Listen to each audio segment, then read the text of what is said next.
Meus queridos irmãos e amigos, estamos aqui para meditar um pouco sobre a oração, os seus efeitos e o que deve acompanhar a oração.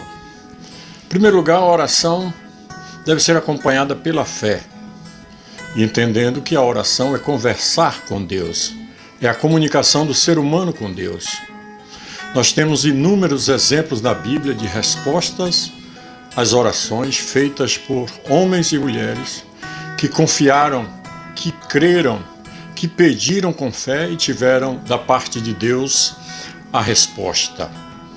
Mas devemos dizer também que a oração, ela pode ser feita no campo, na cidade, enfim, na avenida.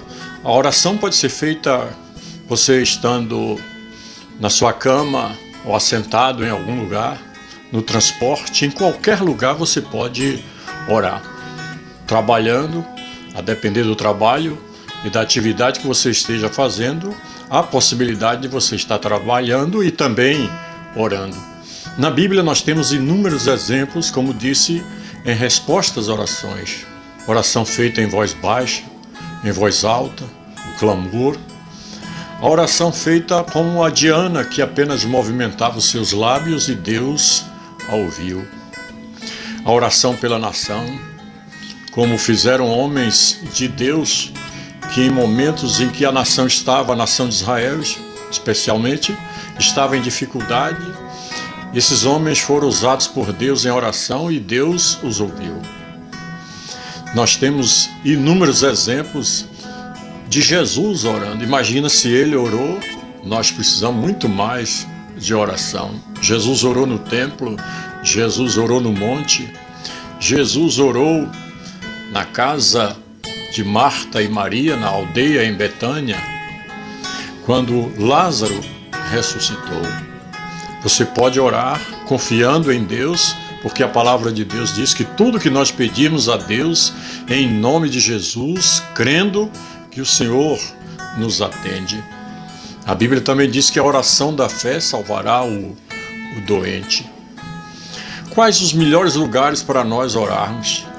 Jesus, nos seus ensinamentos, ele fala de nós entrarmos no nosso quarto, fecharmos a nossa porta e orarmos a Deus.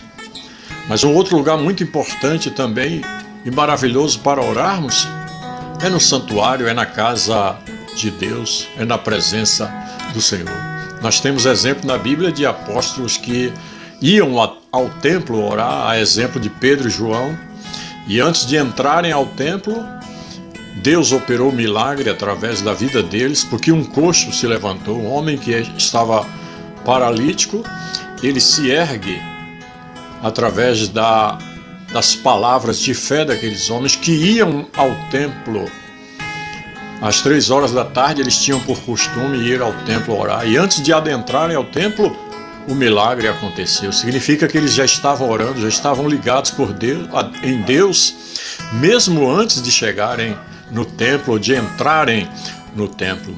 Ore com fé, peça ao Senhor, peça sem duvidar, exerça a sua fé em Deus.